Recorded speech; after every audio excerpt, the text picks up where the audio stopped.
Welcome everybody to Tales from the Tackle Shop. We are on episode 20 and we are slightly different location today, but that will remain a mystery. How's Alex? I'm alright, mate. I'm alright. Yeah, I'm alright. I think that things are looking a bit more positive. Light at the end of the tunnel. I know everyone says it, but yeah, I think for everyone really, everyone's wants to get out and can see there's a plan in place, but yeah, I'm alright. Good. You've been incredibly busy at the shop. Yeah, it's how can I put it? It's very frustrating, but at the same time, sort of very grateful that we can still do a bit of trade. But it could be so much more if people were allowed to come in. I could sort of let people in and and do all that, but no, you got to stick to the rules, which is frustrating, especially when the shop's upstairs. Well, we'll talk about the shop opening in a minute. Yeah. And I think that's very poignant that the shop's upstairs and you and your dad are like running up and down stairs, getting kit and bait for everybody that drives to the front door. Yeah, it is what it is, and the weather hasn't been like it was when we've come out of lockdown 1, where we could have like a market stall out the front and just grab bits and pieces and stuff. But it's getting warmer. It's still cold at night. That's the only thing. But yeah, it's roll on April. That's what I say. What I was going to say is that I know a man who might be able to give you some advice, because you and your dad, your knees are going to be shot, aren't they? Run up and down those stairs, and I think I'll say hello to Paul Gold. Can you see what I did there? Good you are, aren't you? I was trying to smooth that one in, because Paul's just had a second knee replacement. So Paul, best regards from everybody. Hope you're recovering well. Yeah. But Tim and Alex are going to need some advice of where to get their knees replaced in the near future, because the way they keep going up and down the stairs is incredible. But Alex only ruined my little bit of advice. I was just shut that one in. I'll tell you what we need to do first. I feel very humble today because I've been inundated with photographs and videos and messages from loads of people who I've never met who have done a litter pick this weekend. It's been absolutely amazing, and I'm going to get some of this wrong because I can't keep up with where everyone's been, but just to give listeners some idea of the magnitude of what's happened. Magnitude? You sound like a right fender. So the magnitude. So just to give everyone a bit of context, we started to announce this about 4 weeks ago. And some people actually went out about 3 or 4 weeks ago and picked up litter from their local areas, and I did a little video just to thank them. But this weekend we had other volunteers who went out, and I have to read this off my phone because I've been updating it through the last 24 hours because it's just amazing what has happened. We had a lot of people at Denver Sluice on the relief channel. I know Andy Flower helped organise that along with Ash Brown, but there was other bailiffs there and dog walkers, which was unbelievable. Muddy Court Aqueduct on the middle level and on the Well Creek section. Crooked Chimney on the middle level, Pingle Bridge and St Germans. On the 20-foot there were litter picks at Shepperson's Bridge, Chain Bridge, the swimming sheds and the Poplar Tree Bridge to Whittlesea Dyke sections. On the old course of the Nene, from the march to the bypass was done and beyond. I know Cheesy Fitch Tench was out there yesterday, and I think he found someone's reel. Yeah, I can't think of that. Might have been Paul Ringham. Well, I bet Paul Ringham's got it now, and he's greased it up and using it for the summer for his commercial antics. But that looked alright, that reel. Yeah, looked well old, mate. Yeah. So Cheesy was out there. Oh, I've lost my thing. Bear with me. We had the old course of the Nene. No, I said that, didn't we? And also on the old course of the Nene, we had Benwick towards Ramsey. That section was done. A guy got in touch with me about him and his partner. They went to Monk's Lode and used their kayaks to pick up litter from up where to Great Fenland Nature Reserve. We had the land drains picked behind the green wheel at Whittlesea. Bevil's Lean was done at Ponders Bridge. I don't know if you saw a family there. They had about 15 bags of rubbish. Oh, I see that one, yeah. Yeah, that was incredible. Brilliant. Yeah, it's good. Yeah, Morton's, and I think there was another family that went further down the drain, but we haven't heard back from them yet. Quite a few families enjoyed doing it, didn't they, by the sounds of it? I think lockdowns had a lot to do with little kids just love going out and find. finding stuff. I know one guy who was doing the Benwick section was saying his daughter's just mad keen to go out next week because it was like a treasure hunt of how much rubbish they could find. I think my nephew would love probably doing something like that. Yeah, it was just. I think people just enjoy getting out. I know Morton's Lean was done from Whittlesea, a bit near Whittlesea at the Eldonall section, and also near Whittlesea and the Eldonall section at Coates. Well Creek had litter pickers on as well, obviously at the Muddycourt Aqueduct section and March Riverside. And then also we had a small section of the Great Ouse at Ely, or near Ely. So that's what I've got back so far. Total number of bags, well, I think it's well over 200 now. Just gave up counting from yesterday because I've had so many pictures. I'll try and do another count later on this week. And I'll try and put something together so we can thank everybody. Now, I know now I'm going to miss some people off, because I've just been inundated with photographs and I've tried to save them, link people's names to the photographs, and I've got them through so many different forms of media. I've got them through email, Messenger, WhatsApp. It's like, oh my God. So if I have missed somebody off, I really apologise. Let me know straight away and I'll amend it. But that's the area we've got picked so far. And I'd just like to say to everybody, it's just been a massively humbling experience. It's just been mind-blowing of how many people care about the environment. Now, the offshoot of this is that I've been talking to guys from the Ramsey area. One lady called Rachel Brown, she runs the Acre Charity, and she's very keen to liaise with different groups and get a mass Fenland Litter Pick campaign going. I'm meeting with them again on the 8th of April via Zoom, so obviously they'll see what we've done locally around here, and that will spur that on. So last night there were some suggestions of a second litter pick from our side, our area, and I think it would make sense if we perhaps did it a week or two after the 8th, but I'll let everybody know and we'll see what we can do. So that was, I was just blown away. It's just been amazing, really. A couple of, not negative things, but little whinges. From the angler's point of view, it's the same people.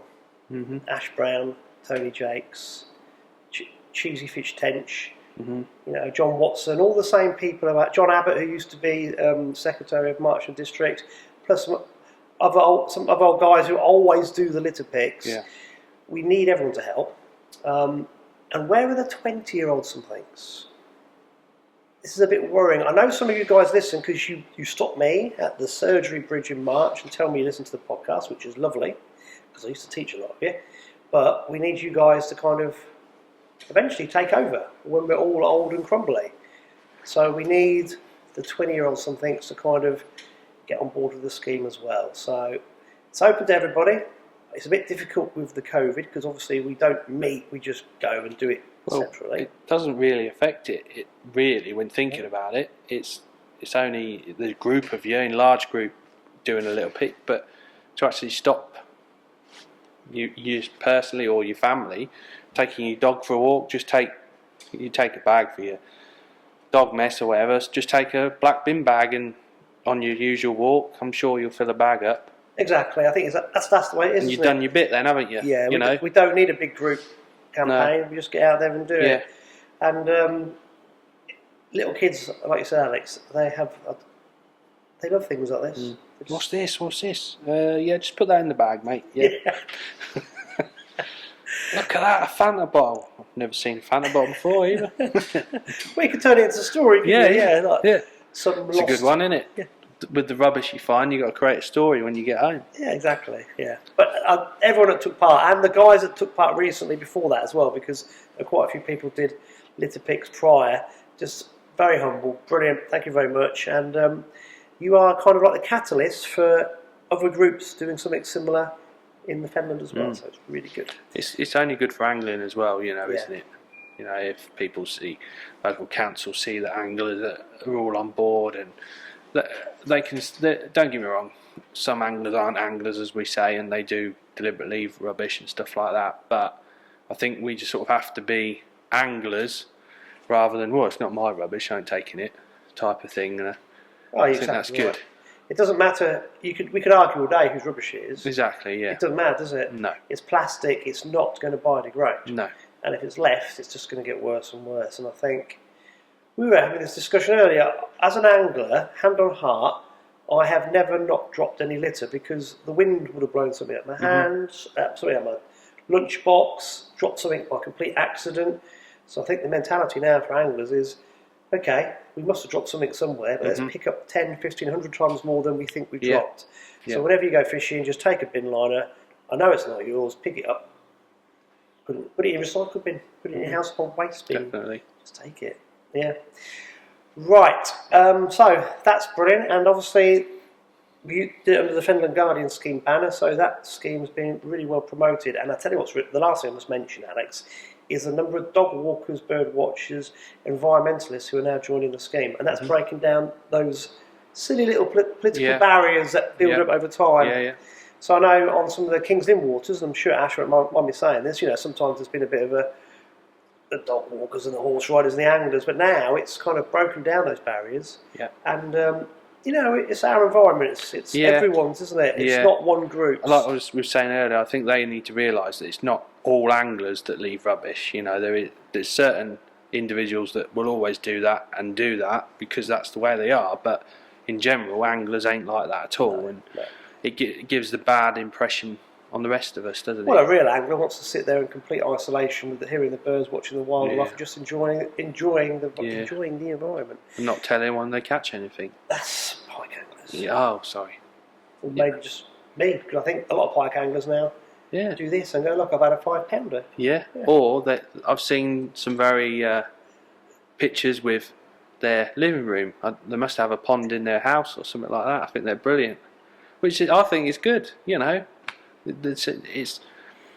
It's only good for the welfare of the fish at the end of the day, isn't it? I know people don't want to go back and catch it, but it's I know it's like you've done your homework, you've caught that fish, which is brilliant and stuff like that, but for the welfare of the fish, actually not telling everyone. I mean, how many times have you seen a big fish caught and then everyone goes to that one place and it just gets hammered, and then months down the line the fish is suffered, Oh, there's several stories I could tell. I'll give you one while we're talking about it. I won't mention exactly where it was.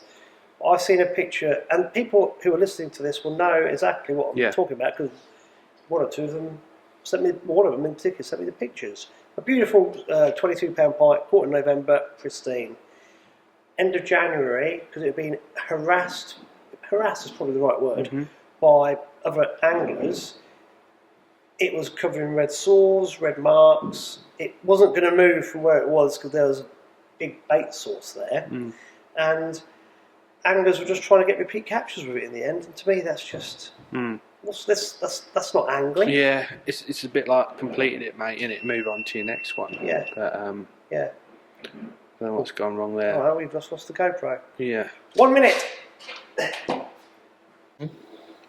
Yeah, okay, so we had a slight technical hitch there with one of the cameras, but we're back. Yeah, we were talking about these pike. They don't move, a lot of them. They get very resident, particularly in the winter when it's a big food source, and sadly, a few guys just hammered this fish to death. And you're right, buddy, it's not good for the sport, it's not good overall, and that's why people are putting, I think they're doing it on purpose, sort of a daft. Yeah, I think it's good. Yeah, I think obviously as match anglers we come at it as a different sort of. I don't know, it's hard to. Being involved in the tackle shop, it's always been sharing information in the tackle shop, and social media and stuff like that. Everyone can find everything anywhere. YouTube videos, everyone's got their own YouTube channel now and stuff like that, but. Before, match fishing was quite all secret squirrel, like, oh, how's he doing it, and how you caught? Well, I've caught on a light, medium and a heavy rig, and oh right, thanks for that, we learnt loads there, cheers. But I think as match anglers it's slowly changing, obviously looking at Guru, how they've sort of changed the world in fishing tackle, but specimen fishing, you're fishing for that one fish, aren't you, and it's sort of...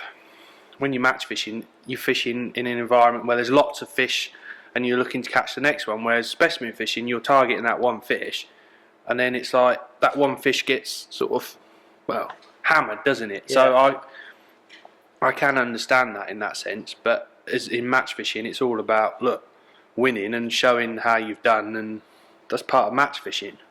I think things are changing. I'll tell you how they're changing. If we go, let's use pike fishing as an example. The traditional live bait, dead baiting way is, well, not so much live bait is quite a difficult way to get right to fish properly, but dead baiting is very simple. And it can be a very lazy form. People just sit in one place all day, and if you fish in an area where there's a big fish for long enough, you'll bore it out. So it kind of defeats the object sometimes when you're trying to actually use angling skill. However, let's go to lure fishing though. Now that's completely different. Lure fishing's kind of brought in a completely different mindset.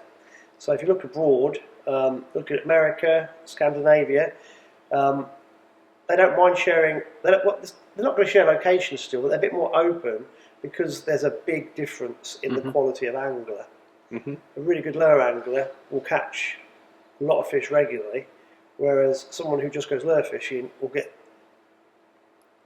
just they'll catch now and then, and even on the same water, the really good lure angler will constantly outfish someone who's just an average lure angler, and I think that's enabled it to be a bit more sociable, as in you can share technique, tactics, and that's what's opened it up. And I know from when I'm doing these lure competitions now, it's quite nice because you've got good anglers sharing information, not X marks the spot, and it's kind of pushing the boundaries because even in this country we're so behind the continent. Well, it's not that. It's like, how can I put it?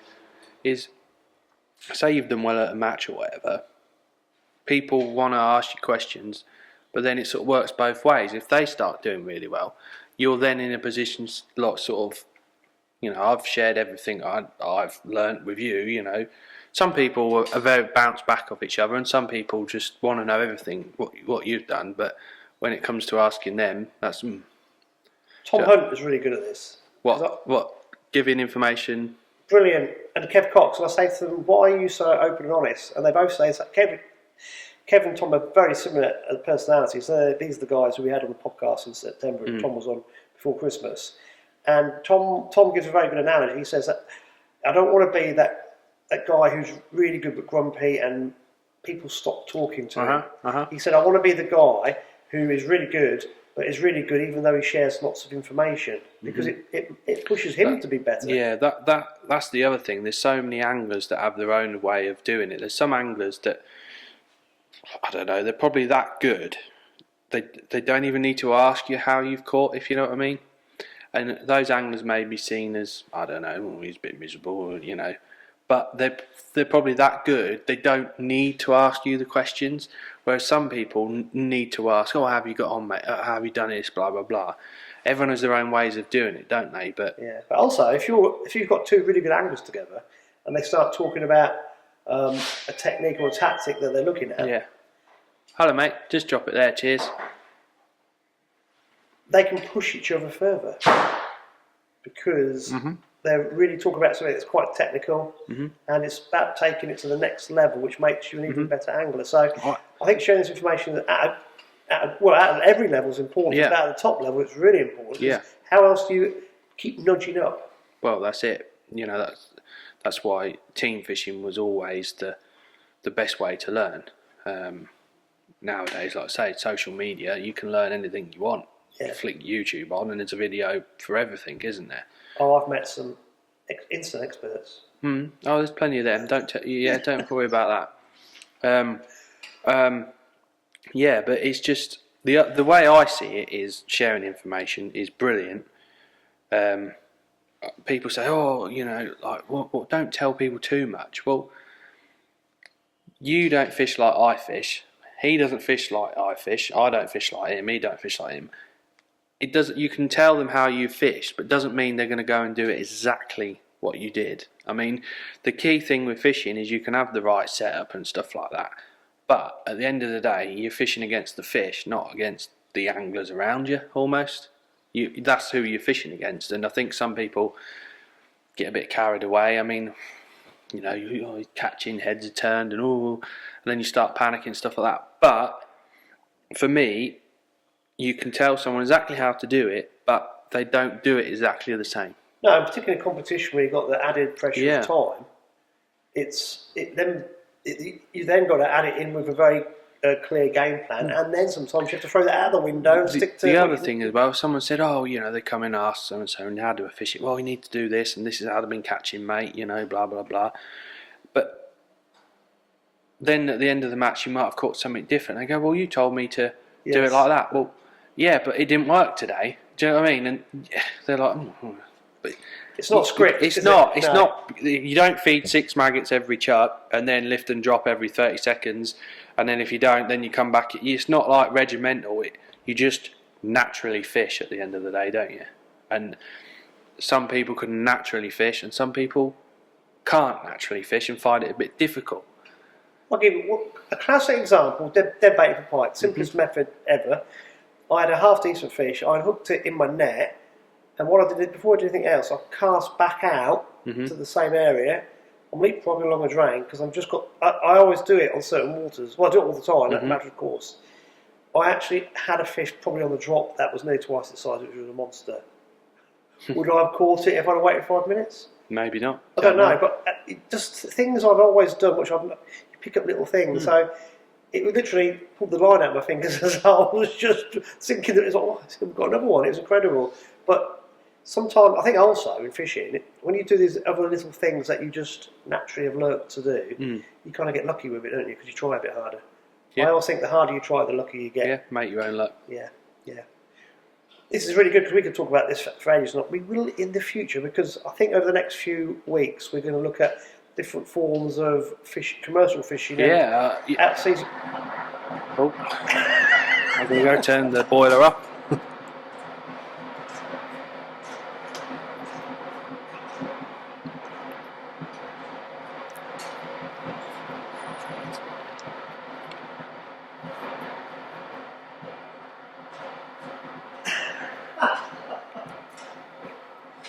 It's not happening with Page Towers, does it? No. Just get interrupted by a ghost or something. And the dogs, yeah. Shall we go on to what's happening with dates at the shop? Yeah. And matches as well. Well, obviously we've got a bit of a timeline now, haven't we? Roadmap out. At the minute, although it's hard not to get carried away, it's as we were, local fishing. The restrictions are still the same.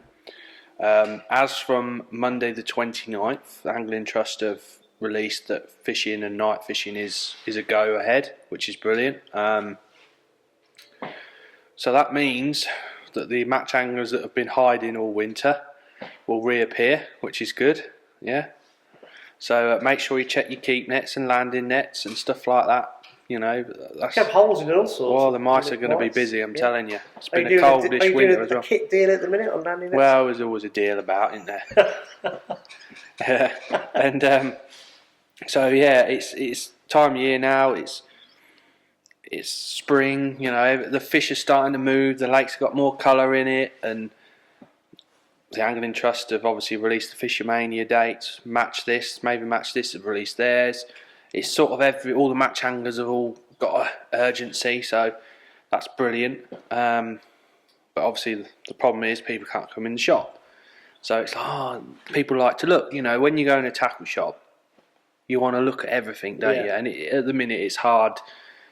What do you need, mate? Well, write me a list, and you sort of write a list, but you never get everything you want. So the big date for us is April the 12th, all being well, if everything goes to plan.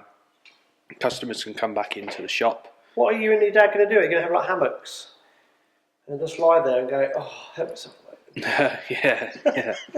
Well, it'll be a lot easier, and we've been working hard to try and make sure we've got stock, especially on elastics, shot line, hooks, the essential bits that people probably haven't been and got.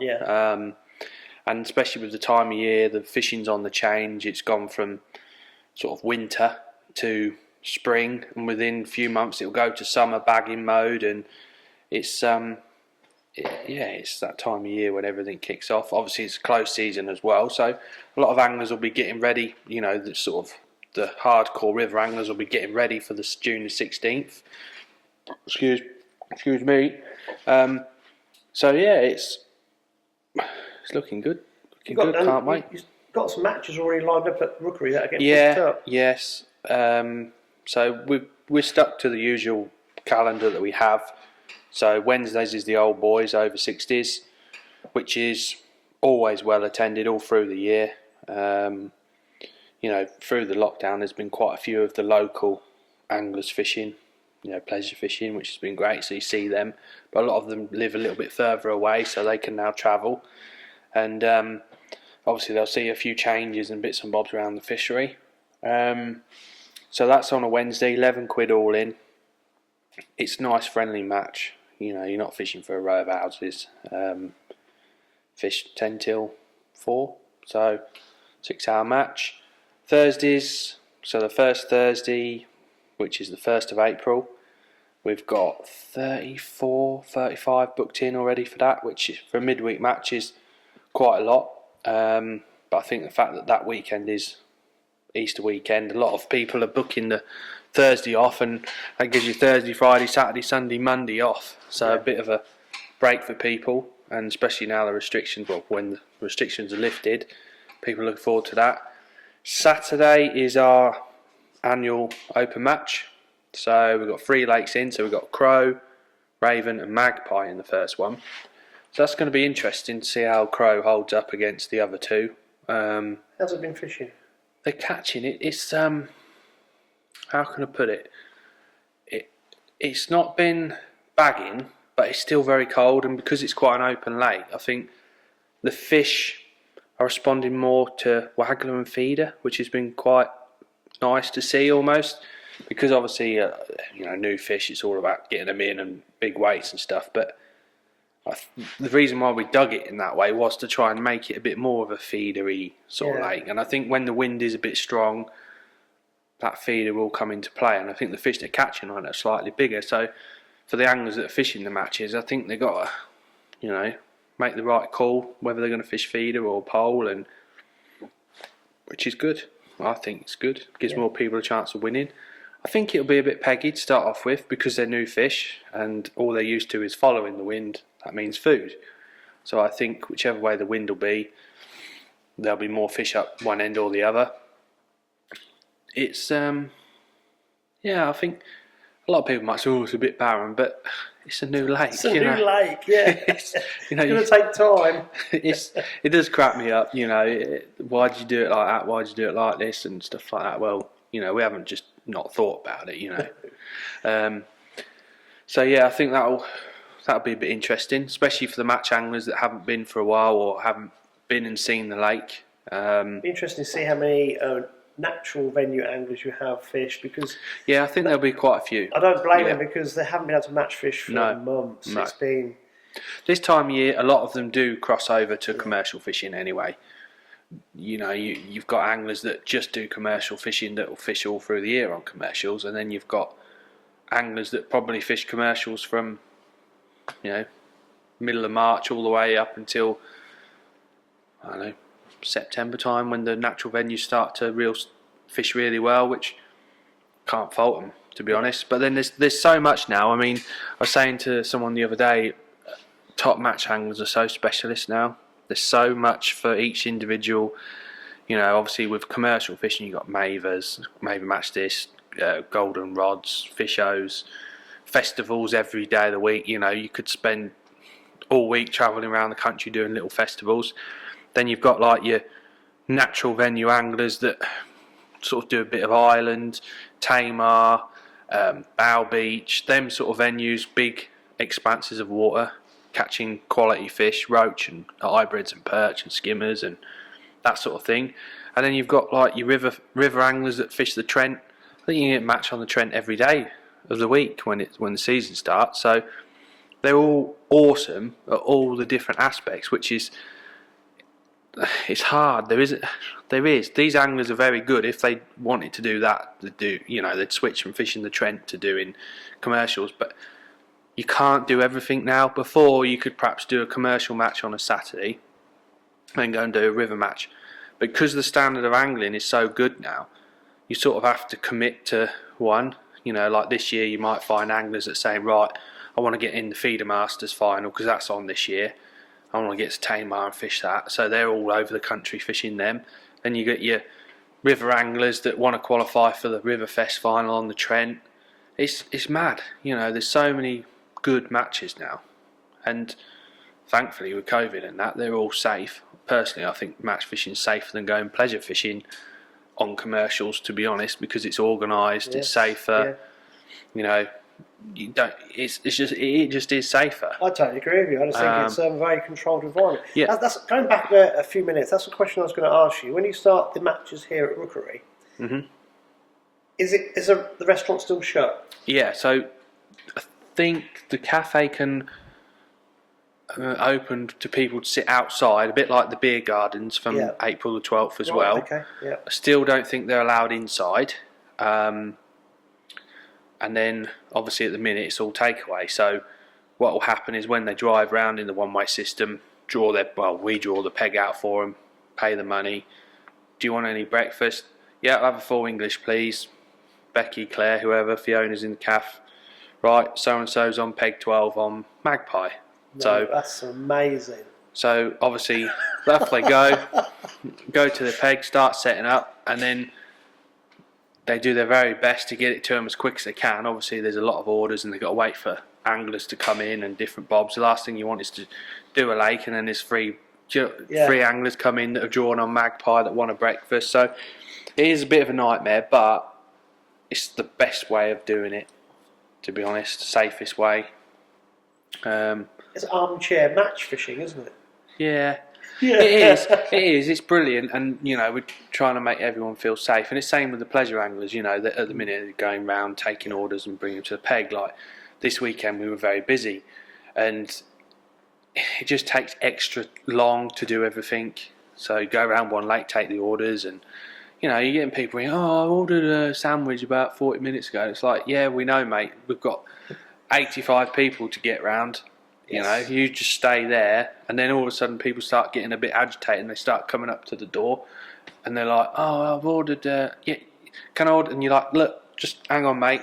They just got the to girls realise, would be like, just go back to your lake. This is the system. A logistical nightmare. Yeah, you're not going to get it any quicker by coming up here. So most people understand. There's one or two people they'll never understand, regardless of what's going on, will they? No.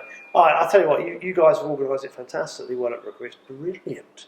I've kind of knocked you out of sync. What else do you have on your pad? Have we got anything else we need to cover? Well, it's just really, obviously everyone's on the rivers, come off the rivers, and now going on the commercials. And it's a funny time of year. It's because it's slightly warmer, people get a bit carried away with the fishing, and just watching a few of the anglers here. A lot of bait's gone in, I imagine. Yeah, it's one of them. Yeah. Some of them are not putting nothing in still, because that's the way they probably do it anyway. But they're not feeding anything and wondering why they're not catching anything. And then other anglers are probably feeding enough as if they're fishing in the middle of August. Yeah. But this time of year, I think steady away is probably the best way to describe the commercial fishing. You just fish for a bite first. Get one. Get two. Yeah, feed to your bites. Yeah. That's the best way. So this time of year they're waking up, you'll see a lot of fish crashing about, and it's weird, they go from like feeding nothing to all of a sudden coming off the bottom looking to come shallow, and it's like you think, oh, they're coming shallow, but then you start feeding a bit too much and then you kill your swim. It's a fine margin, or fine line to get right. But and also they might start spawning soon as well. Yeah. Not yet, but not yet. No. Yeah, but no. May, June is when they seem to be getting later and later every year. But so they should start really eating in earnest because they've got to get ready for that. Yeah, the lakes have changed colour. Yeah. Bit of noise as well. They're starting to respond to a bit of noise. I always tell anglers in the winter you've got to find the fish, and feeding less equals more. In the summer, feed more, catch more. Yeah. The fish find you. But this time of year, it's sort of October. It's sort of autumn and spring is a funny time of year. It can be one or the other, so you best sort of play it steady. Rig wise as well, elastics. The fish aren't super charged up yet. I normally say once spawning's happened, that's when they're supercharged. A lot of them eat the spawn after they've finished, and they're just like on steroids, aren't they? And they just munch then. So elastic wise, just still soft elastics, small hooks still, lighter lines, and just steady away really. And just fish for a bite, fish for a fish. Yeah. Get another one, build it up. Yeah. Well, that sort of lends itself quite nicely for me to just mention that I need to pick your brains soon, because we're going to start doing one or two. We're going to do a few videos on the different lakes. Aren't we? We'll start off with Crow, and I'm first up. It'll be you like to use the word noddy. Yeah. I use the word pleasure. Noddy. Right. Well, that hat looks like a noddy. I shall wear some. If it's that cold, I shall wear. I don't know, some thermals as well. I think it's good to come at 2 points of, the match angler look at it in a different way to a pleasure angler looks at it, and I think that'd be good. What we're going to do, we're going to use the kit that you can buy from the shop. Yeah. So we're going to use it's a Daiwa kit, isn't it? Rod and reel for less than 50 quid. Daiwa rod and reel, 11-foot feeder rod. We'll load it with like £8 mono. Yes, £8 line comes with it. It comes with the kit, does it? Yeah. Couple of feeders. We'll buy some shop hair rigs. ready-made. Ready done pellets. It is the simplest way to catch carp, and for anyone that's looking into fishing, and this is the thing that frustrates me the most, is people go on YouTube, we want to catch carp, we're going to catch carp, so they think that they're fishing for these massive great big things, but you got to learn how to catch these before you can catch these. Exactly, yeah. And I think that's the problem nowadays. I think kids haven't had that riverish background, the general watercraft side of things, and that method feeder gets them catching and the understanding how it works. It's so simple. Yeah. For any youngsters and that especially last summer, that come in the shop and say, we're new to fishing, we want to catch carp, it's dead simple. Really simple. It's a really fun method. We had a little session there last year, didn't we? And I was sitting on the ground, I think, wasn't I? Yeah. It's brilliant. It's brilliant. Just a rod on a tackle, on a bait box or something. So what we'll do, we'll set this up. I'll be the crash test dummy for the first one. We're going to use stuff from the tackle and bait shop. So everything's available at the shop. We'll have a day recording on Crow, see if we can catch different types of the size of the carp, see what happens. Yeah. And we'll have a look at the feeding and go very slow, steady, even with a method feeder, perhaps just half feeding to start off with, and then upping if we start getting bites.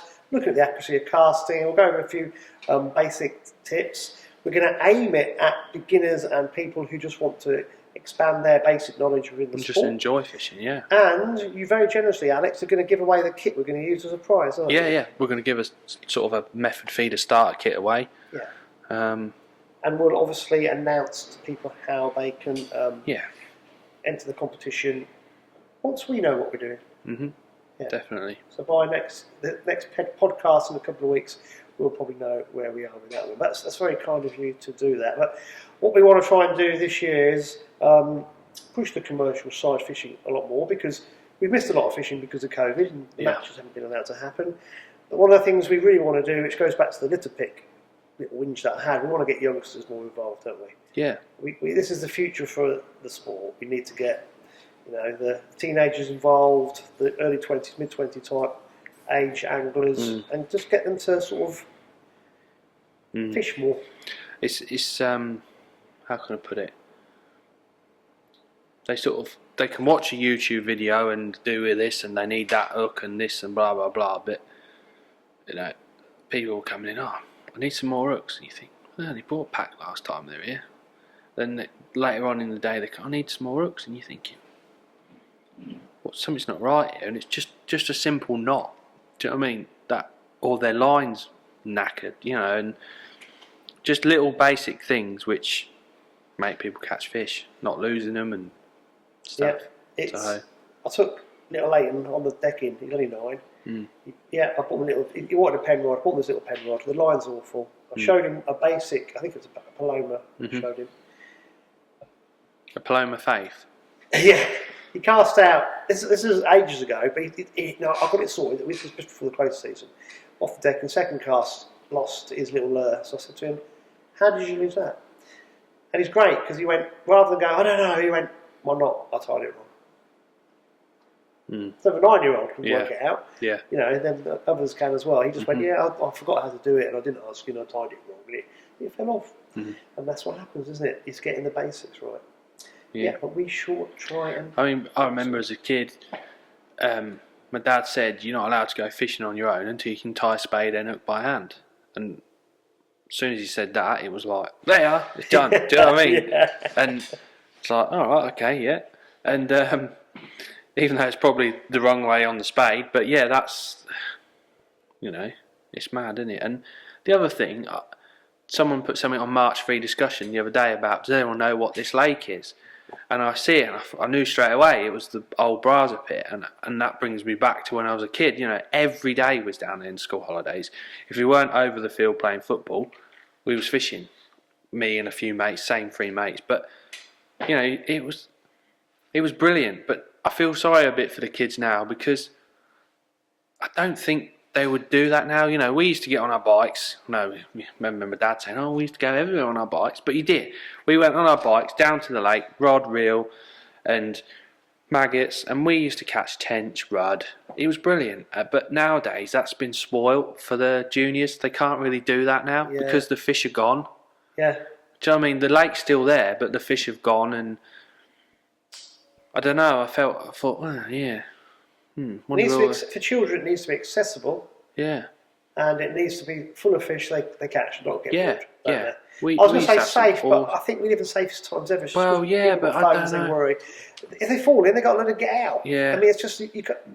That's how many times did you fall as a kid? I fell in just about every river and drain I ever fished, but you just scramble back out. Ground bait fights. Yeah, that's it. Yeah, messing about your mates. You got red ground bait. Oh, you're special. You are. And you're right. It just doesn't seem. I don't know. It's just. But that's when you learn. To me, that's you learn things, don't you? You learn your watercraft from that sort of thing. You build up resilience about yourself as a human being. Yeah. That's why sports such like angling are great for resilience because you're out there on your own. Something happens. Cheesy Fitch Tench, most resilient man I know, breaks his carbon pole every time I see him. He's got more number 4s than Daiwa, I reckon. That'll be alright, boy. I'll fix that when I get home. A bit of tape on that, but no, it's. I think it's important that we try and really push these youngsters into it. And if we can't do it, then no one can. No. Right, buddy. Do we have anything else that we want to cover? That's it, really. We've just talked about a load of rubbish again, haven't we? We're quite good at that, I think. Yeah, good at talking rubbish. Yeah. Literally. Literally rubbish. Yeah. Yeah. Well, hopefully everyone can hear us this week. We had lots of strange noises in the background, but I'll try and pacify those. Here's another one that's starting up right now. But we'll pull this to a close. Don't forget, people, to keep an eye on social media for what's happening litter pick wise, and the podcast. I think at the moment we'll keep them running every 2 weeks. Yeah, I think every week. We're going to keep going, might as well. Yeah, we'll go every 2 weeks. We'll keep going for a lot longer this year because in my head it'd be quite nice to get to the beginning of the river season. Yeah, if we can do it.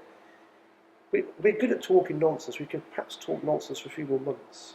Yeah. Well, obviously we revolve around the match side of things with results and stuff like that, but you know, it's going to be a Rookery Water base podcast, but that's great. However, we have offered it to any other commercial, haven't we?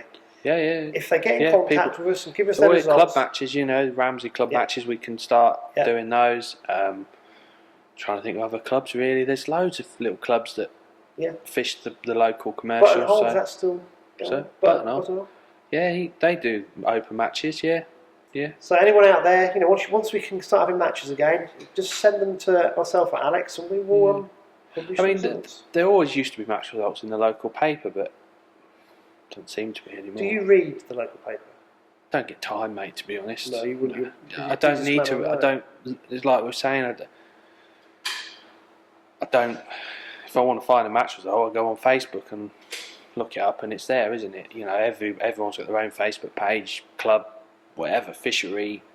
So, yeah. Yeah, I think the age at the time of the newspaper is probably coming to an end. There we go. Right, we are waffling now. Yes. I'm going to bring this to a close. This has been Tales from the Tackle Shop, a Fenland Fishing TV production.